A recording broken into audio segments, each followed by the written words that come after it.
2024 आम चुनाव से पहले 2023 में त्रिपुरा में बीजेपी को घेरने की ये है दीदी यानी ममता की तैयारी। सत्ता विरोधी लहर और बंगाली आबादी का उठाना चाहती हैं फायदा।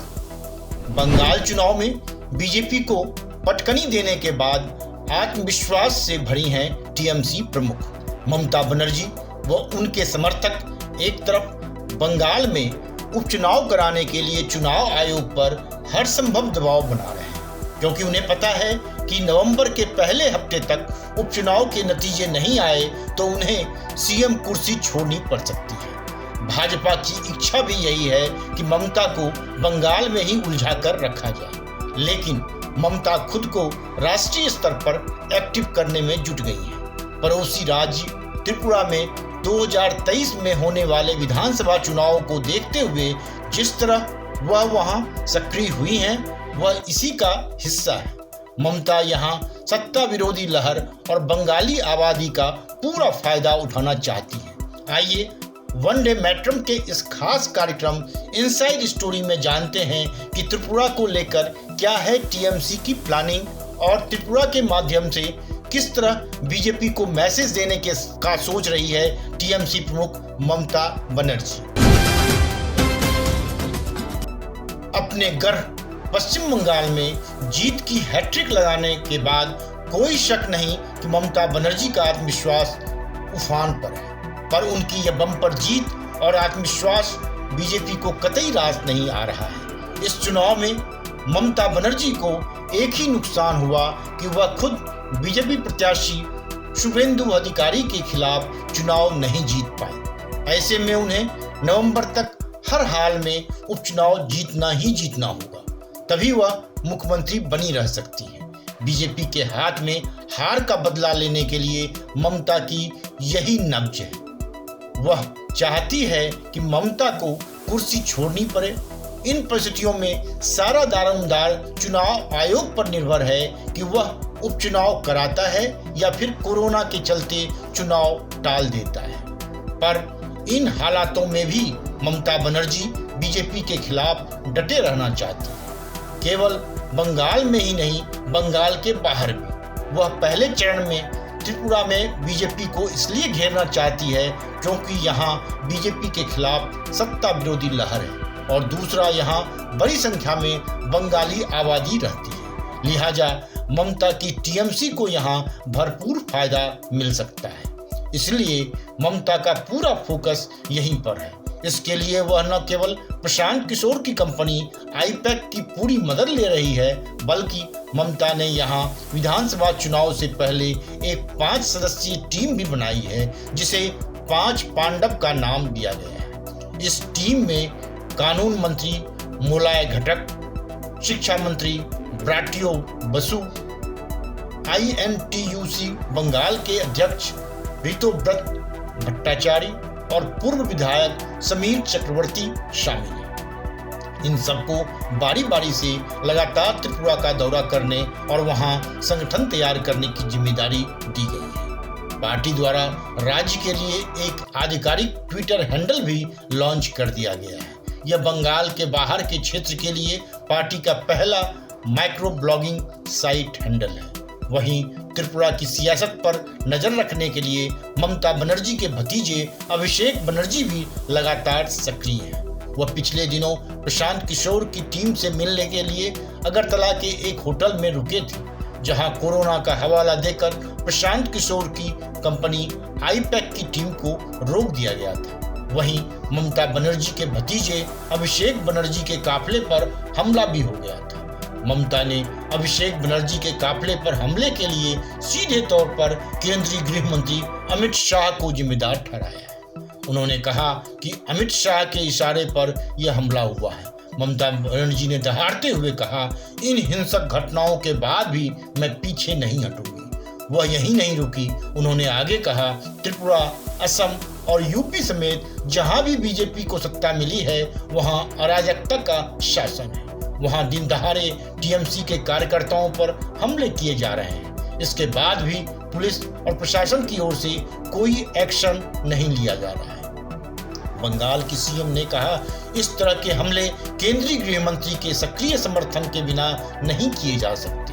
वहीं इन हमलों के पीछे हैं जो त्रिपुरा पुलिस की मौजूदगी में हुए और वह मूक दर्शक बनी रही। त्रिपुरा के सीएम की इतनी क्षमता नहीं है कि वे इस तरह के हमले करवा सकें। आने वाले दिनों में ऐसी घटनाएं और भी देखने को मिलेंगी, लेकिन जहां तक त्रिपुरा की सियासत का सवाल है, यहां 2018 तक लेफ्ट का राज था, लेकिन साल 2018 के विधानसभा चुनाव में बीजेपी ने लेफ्ट के 25 साल के राज को खत्म कर सत्ता हासिल की थी। हालांकि टीएमसी 1998 में अपने गठन के बाद से ही त्रिपुरा में मौजूद रही है, लेकिन पार्टी 2016 में एक बार छोड़कर कभी भी महत्वपूर्ण राजनीतिक स्थिति में नहीं रही। उस समय कांग्रेस के 6 विधायक पार्टी में चले गए थे। इन विधायकों ने बाद में 2017 में भाजपा के समर्थन में अपनी निष्ठा बदल ली थी। 2018 के विधानसभा चुनाव में तृणमूल कांग्रेस ने 60 में से 24 सीटों पर चुनाव लड़ा, लेकिन जीत नहीं पाई और केवल 0.3% वोट शेयर हासिल किया। 36 सीटों और 43.59% वोट शेयर के साथ चुनाव जीतने वाली भाजपा ने सरकार बनाई, जबकि लगभग 25 वर्षों तक राज्य पर शासन करने वाली माकपा को 16 सीटें और लगभग 42% वोट मिले। स्वदेशी प्रगतिशील क्षेत्रीय गठबंधन IPFT, जो अब भाजपा के साथ गठबंधन कर चुकी है, ने 8 सीटें जीती थी, लेकिन अब यहां भाजपा का जनाधार लगातार खिसक रहा है। इसीलिए ममता बीजेपी की इसी दुखती रग को दबाकर यहां अपनी मजबूत उपस्थिति दर्ज कराना चाहती है। त्रिपुरा में 60 विधानसभा सीटों के अलावा एक स्वायत्त जिला परिषद भी है, जो आदिवासी बहुल क्षेत्रों का नियंत्रण संभालती है। 1982 में त्रिपुरा जनजातीय क्षेत्र स्वायत्त जिला परिषद का गठन किया गया था। इस साल अप्रैल में सत्तारूढ़ दल स्वायत्त जिला परिषद चुनाव में TIPRA से हार गया, जिसने परिषद की 28 सीटों में से 18 सीटें जीती। भाजपा को 9 सीटें मिली थी। त्रिपुरा कांग्रेस के पूर्व अध्यक्ष देव वर्मा ने 2019 में ही TIPRA को लॉन्च किया था। तृणमूल के एक शीर्ष नेता ने, जो त्रिपुरा में अभिषेक बनर्जी की कोर टीम में शामिल हैं, ने कहा, हम बुनियादी तैयारियों के बिना बंगाल से बाहर नहीं निकले। हमारी एजेंसियों ने त्रिपुरा में बहुत शोध किया और पाया कि त्रिपुरा में कम से कम 31% भागीदारी वाली आदिवासी आबादी के बीच जबरदस्त सत्ता विरोधी लहर है। हम TIPRA के साथ बातचीत कर रहे हैं। अगर गठबंधन होता है तो हमें पूरा भरोसा है कि 2023 के चुनाव में राज्य में भाजपा खत्म हो जाएगी। पश्चिम बंगाल के एक वरिष्ठ मंत्री और त्रिपुरा में TMC की राजनीतिक गतिविधियों पर गहन नजर रखने वाले प्रमुख नेता मलय घटक ने भी कहा कि आदिवासी राज्य में मुख्य आधार है।